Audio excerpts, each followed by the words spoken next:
কোরআনের সাথে আমাদের প্রিয় নবীজির সম্পর্ক কেমন ছিল? কিভাবে তিনি কোরআনকে ধারণ করতেন নিজের মধ্যে? কিভাবে কোরআনকে লালন করতেন? কোরআনকে কতটুকু সময় দিতেন? আজকের পুরো আলোচনা জুড়ে আমরা এটা দেখব। খুব সিম্পলি যদি আমি বলি যে কোরআনের সাথে প্রিয় নবীজির সম্পর্ক কেমন ছিল?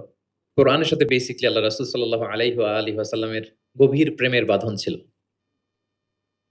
সীমাহীন ভালোবাসা ছিল। শর্টলি বলতে গেলে গভীর প্রেমের বাঁধন এবং সীমাহীন ভালোবাসা ছিল। Because he was the living কোরআন। তিনি নিজেই ছিলেন জীবন্ত কোরআন। আম্মা জান আয়েশা রাদিয়াল্লাহু তাআলা আনহাকে যখন জিজ্ঞেস করা হতো, আল্লাহ রাসূল সাল্লাল্লাহু আলাইহি ওয়াসাল্লাম ইন্তেকালের পরে তাবিঈরা যখন জিজ্ঞেস করতেন যে, "কাইফা কানা খুলুকু রাসূলিল্লাহ?" আম্মা জান আমাদের নবীর আচরণ কেমন ছিল? তো তখন আম্মা জান আয়েশা রাদিয়াল্লাহু তাআলা আনহা বলতেন, "কানা খুলুকুহু আল কুরআন।" উনার আচরণ ছিল কোরআনের আচরণ। কোরআনই জীবন ছিল উনার। রাসূল সাল্লাল্লাহু আলাইহি ওয়াসাল্লাম যখন মদিনার রাস্তা দিয়ে হেঁটে যেতেন, আম্মা জান আয়েশা বলতেন, "মনে হতো একটা জীবন্ত কোরআন হেঁটে যাচ্ছে।" রাসূল সাল্লাল্লাহু আলাইহি ওয়াসাল্লাম মদিনার অলিতে গলিতে যখন হাঁটতেন দূর থেকে দেখে মনে হতো একটা লিভিং কোরআন হেঁটে যাচ্ছে। তার মানে পুরো কোরআনে ৩০ পারায় থিওরিটিক্যালি যা বলা আছে রাসূল সাল্লাল্লাহু আলাইহি ওয়াসাল্লামের জীবনে প্র্যাকটিক্যালি সেটা করে দেখানো আছে। এজন্য উনাকে বলা হয় লিভিং কোরআন। তিনি হচ্ছেন জীবন্ত কোরআন। এবং এই কোরআনকে রিসিভ করতে যেয়ে তিনি অনেক কষ্ট সহ্য করেছেন আমরা জানি। তিনি কোরআনের ভার বহন করেছেন। কোরআন কিন্তু খুব হেভি একটা বাণী। যেন তেন কোনো কথা নয়। এটা আল্লাহর কালাম। এজন্য আল্লাহ তাআলা বলছেন, "ইন্না সানুলকি আলাইকা কওলান সাকিলা।" নবী হে আমি খুব ভারী, হেভি ওয়েট বাণী আপনার কাছে নাজিল করতেছি। এটা সাধারণ বাণী না। উটের উপর বসে থাকা অবস্থায় যখন রাসূল সাল্লাল্লাহু আলাইহি ওয়াসাল্লামের উপর কোরআন নাজিল হতো, উট মুহূর্তের মধ্যে দাঁড়ানো থেকে বসে যেত, ভার সহ্য করতে না পেরে। একবার যায়েদ বিন সাবিত রাদিয়াল্লাহু তাআলা আনহুর পায়ের মধ্যে মাথা রেখে রাসূল সাল্লাল্লাহু আলাইহি ওয়াসাল্লাম শুয়েছিলেন। হঠাৎ কোরআন নাজিল হলো। যায়েদ রাদিয়াল্লাহু তাআলা আনহু বললেন যে, "আমার মনে হচ্ছে যে রাসূল সাল্লাল্লাহু আলাইহি ওয়াসাল্লামের মাথাটা অনেক ভারী হয়ে গেল। এতক্ষণ আমার কোনো কষ্টই হচ্ছিল না। কিন্তু হুট করে মনে হলো যে উনার মাথাটা অনেক ভারী হয়ে গেল।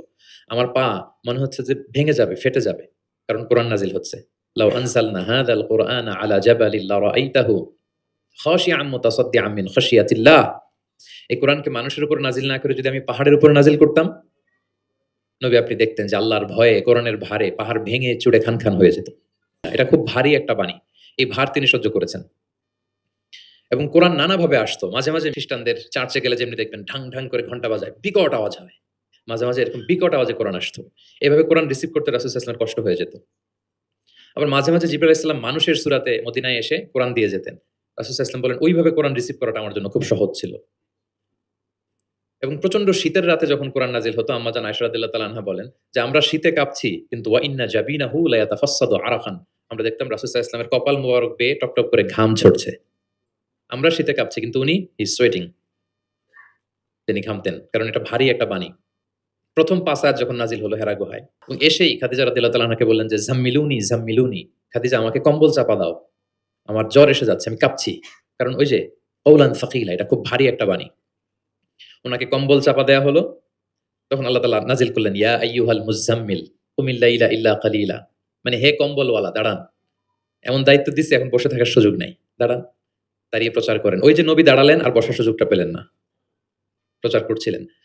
তাহলে প্রিয় নবীজি হি ওয়াজ লিভিং কোরআন ১ নম্বর পয়েন্ট। ২ নম্বর হচ্ছে কোরআনের ভার বহন করতে উনার জীবনে অনেক স্যাক্রিফাইস করতে হয়েছে, কষ্ট করতে হয়েছে। এমনকি কোরআনের কোন আয়াত যেন তিনি ভুলে না যান, জিবরিল আলাইহিস সালাম বলার সাথে পড়তে আরম্ভ করতেন। সাথে জিহ্বার ঠোঁট নাড়াতেন, পড়তেন যাতে ভুলে না যান। আল্লাহ তাআলা বললেন যে, "নবী এতে আপনার কষ্ট হয়ে যাচ্ছে। আপনি কোরআনকে তড়িঘড়ি করে আয়ত্ত করবার জন্য আপনার জিহ্বাকে এত আন্দোলিত করবেন না। আমি এটা আপনার হৃদয়ে দিয়ে দিব, মুখস্থ করায় দিব।"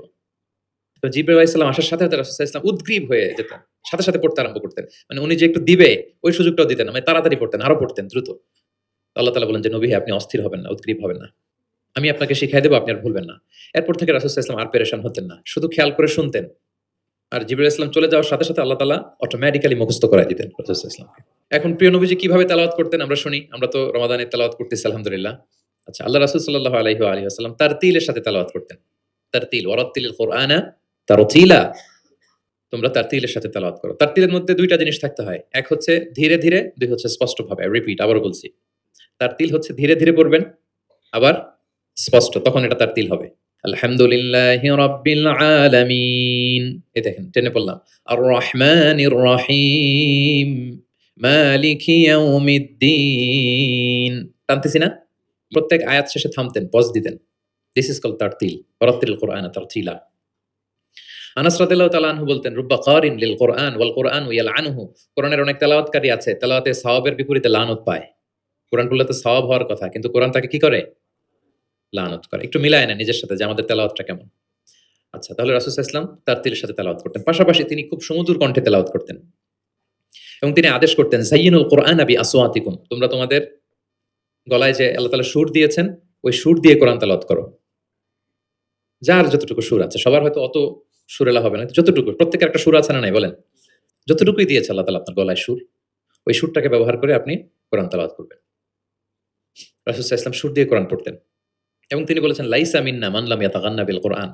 আমার যে উম্মত সুর করে কোরআন পড়ে না, সে কভু আমার উম্মত হতে পারে না। সুর করে পড়তে হবে। বারা ইবনে আযিব রাদিয়াল্লাহু তাআলা আনহু বলেন যে, আমি একবার দেখলাম এশার নামাজের সময় ক্বারাআ রাসূলুল্লাহ ফিল ইশাই বিত্তিনি ওয়াজ যাইতুন, মানে ওয়াত্তিনি ওয়াজ যাইতুন ওয়া তুরি সিনিন। এই সূরাটা দিয়ে রাসূল সাল্লাল্লাহু আলাইহি ওয়াসাল্লাম দেখলাম একবার এশার নামাজের ইমামতি করতেছেন। বারা ইবনে আযিব রাদিয়াল্লাহু তাআলা আনহু তিনি বলতেছেন এবং তিনি বলেন, "ফামা সামি'তু আহাদান আহসানা সাওতাম মিনহু।" আমার জীবনে এত সুরেলা কণ্ঠের অধিকারী কোন মানুষের তেলাওয়াত আমার জীবনে আমি শুনি নাই।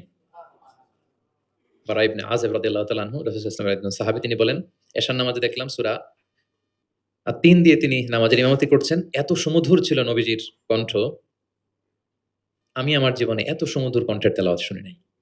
না জানি প্রিয় নবীজি কত সুমধুর কণ্ঠে তেলাওয়াত করতেন। আমরা তো শুনতে পারি নাই। এবং রাসূল সাল্লাল্লাহু আলাইহি ওয়াসাল্লামের সুমধুর কণ্ঠের তেলাওয়াত শুনে মানুষ তো মুসলিম হয়েছেই, অনেক জিনও মুসলমান হয়েছে।